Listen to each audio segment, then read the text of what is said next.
Paz do Senhor, meus irmãos, como vamos? Tudo tranquilo?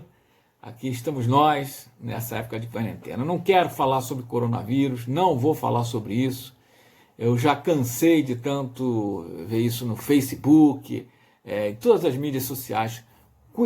Eu cansei disso e a única coisa que eu posso te pedir é que você se cuide, lave as suas mãos com gel, em álcool, enfim, e cuide-se. Porque no fundo o diabo tem agido para tentar nos distrair. Eu acho que é uma das formas que o diabo tem. No fim disso tudo, nós vamos, quando tudo se acalmar, tudo passar, nós vamos querer uma mensagem que acalente e que acalme o nosso coração. Nós vamos querer uma mensagem quentinha, e essa mensagem é uma mensagem sem conteúdo, porque achamos que nós já sofremos muito, que padecemos muito, e isso gera um problema muito grande em nós. Isso gera problemas de conversão, isso gera em nós crentes fracos, sem convicção nenhuma. E eu quero falar isso para você, você que parou, você que se acomodou, você que só quer comer papinha, você que está querendo uma mensagem que acalme os teus nervosismos. João capítulo 1, verso 29 diz assim: Eis o Cordeiro de Deus que tira o pecado do mundo. Sim, Jesus é o Cordeiro de Deus que tira o pecado do mundo. Lindo, isso é lindo. E nós deveríamos aceitá-lo, nós deveríamos amá-lo. Basta apenas isso só? E eu vou dizer para você que não é só isso que basta. Ele é o Cordeiro de Deus que tira todo o pecado do mundo, da minha vida, da sua vida. Livra o mundo da condenação eterna. Nós deveríamos começar a compreender o Evangelho de uma forma correta. Nós deveríamos começar pelos alicerces. Ninguém constrói uma casa começando pelo telhado. Nós começamos pelos alicerces. E que evangelho é esse de alicerce, pastor? Do que a gente está falando? O evangelho deveria ser um fator de ressocialização, onde o pecador não pecasse mais, de forma alguma, que fugisse do pecado, onde o adúltero jamais traísse, não traísse mais. Esse é o evangelho que nós deveríamos estar seguindo, onde o mentiroso não mentisse mais, de forma alguma. Isso onde o ébrio jamais bebesse, não voltasse a beber. Um evangelho onde o homem se ressocialize, onde o homem ganhasse novamente o respeito da sua família, da sociedade. Assim era antigamente. O homem era inserido novamente na sociedade através do evangelho. E como é o evangelho hoje? Hoje nós temos um evangelho consumidor, onde nós queremos comer aquilo apenas que gostamos. E no fundo eu vejo um monte de crente morrendo de inanição, porque não come.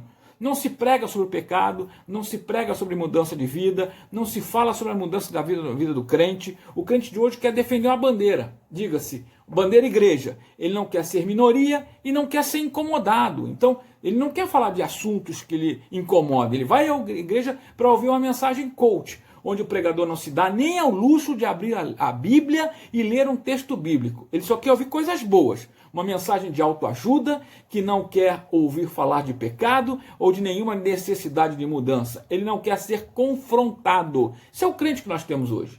Esse Deus da Bíblia o assusta. Ele quer um Deus que não proíba, pois Deus é amor. E se Deus é amor, ele não proíbe, porque o amor se permite. Então, eu quero um Deus que me entenda, que me permita calçar as suas sandálias, deitar no seu colinho. Não é assim que dizem as canções lindas dos nossos cultos? Não é assim que se fala? É isso que nós buscamos. O amor de Deus me compreende e não me exige mudanças. Não preciso mudar o meu jeito de vestir e nem preciso mudar o meu jeito de falar. É assim que nós pensamos. Não preciso mudar a minha forma de comportamento. Eu me comporto assim dentro da igreja. Em casa, eu sou o mesmo que era antes da conversão.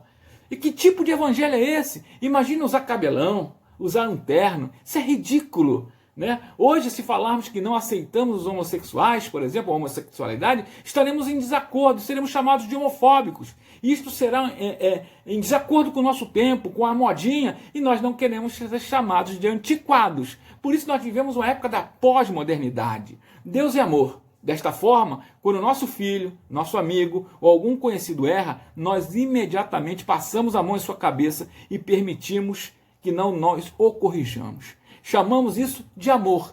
Temos uma ideia de amor e olhar para a Bíblia é ver um Deus que mata, não nos parece bíblico, parece uma contradição. Apocalipse capítulo 6 diz o seguinte: a ira do Cordeiro. Para a nossa geração pós-moderna, um Deus de amor não faria o que ele fez. em Apocalipse capítulo 6:16. Sobre nós, escondendo do rosto daquele que assentado sobre o trono, trará a ira do Cordeiro. Deus de amor é um Deus que se ira, meu irmão. Isto é amor, e ele se ira por amor a mim e a você. Deus está preocupado, tão preocupado e envolvido, que faz de tudo para salvar você. Como um pai desesperado, que tenta salvar o seu filho de uma casa pegando fogo. É assim que ele age. Não é a sociedade pós-moderna que nos salvará. Não são as nossas ideias pós-modernas. Eu escutei uma parábola no outro dia que eu gostaria de compartilhar com você. E essa parábola ela fala a respeito de um homem que cometeu um crime. E por esse crime ele foi condenado à morte. Isso na época em que existia a condenação de morte. E os habitantes daquela cidade, daquela aldeia, foram até o governador daquela província pedindo clemência por aquele homem. Ele era jovem, afinal, tinha feito uma grande besteira, e os moradores daquela província se juntaram, escreveram uma carta ao governador e pediram ao governador que o governador assim o isentasse da pena de morte e que ele pudesse ser liberto novamente e voltar a viver a vida. O governador ficou meio intrigado com aquela demanda, né, com aquele pedido, e se vestiu de pastor e foi conhecer esse homem. Colocou a sua carta de libertação dentro da Bíblia e foi até esse homem pedindo para falar com ele, porque queria conhecê-lo, afinal, queria conhecer o homem a qual ele tinha o poder de dar a liberdade que ele pudesse ir para casa. Chegando lá, ele chamou esse homem estava preso, e quando ele viu que esse homem estava vestido de pastor, ele começou a cuspi-lo, começou a xingá-lo, disse que não queria falar com ele, que não tinha nada a falar com ele, não tinha nada a declarar a ele. E esse governador, então, transvestido de pastor, com a Bíblia na mão, disse: olha, aqui dentro eu tenho uma coisa para você, uma coisa muito importante para você, e eu queria que você olhasse. E ele disse: eu não quero olhar isso, eu não quero ver isso, eu não quero ler a respeito disso, eu não quero, isso não me interessa. Começou a cuspir nesse homem. Esse homem pegou, foi embora. E imediatamente que ele foi embora, o carcereiro foi até esse homem que estava preso e disse assim: você é muito burro, cara. Sabe quem era aquele homem? Aquele homem não era o pastor, aquele homem era o governador, e ele veio aqui para libertar você. No dia da sua sentença de morte, ele estava sobre a forca, no seu cadafalso. Foi dado a ele 1 minuto em que ele pudesse dar uma palavra. E ele disse: olha, eu estou sendo condenado não pelos meus crimes, e eu quero falar isso para quem é mais jovem aqui. Eu estou sendo condenado não pelos meus crimes, porque os crimes eu os cometi, mas eu vou morrer porque eu joguei fora a oportunidade que eu tive de me libertar. Eu joguei fora a minha oportunidade da graça. E esse Deus é um Deus que te ama, meu irmão. Entenda isso. Ele não quer o seu mal, ele quer te salvar, ele quer me salvar, ele quer salvar você. Agora, essa parábola, ela tem algo muito interessante a nos dizer. Nós não seremos condenados pelos nossos pecados. Ninguém vai para a fornalha de enxofre, para fogo e enxofre, ninguém vai para o mármore quente do inferno por conta dos pecados que cometeu.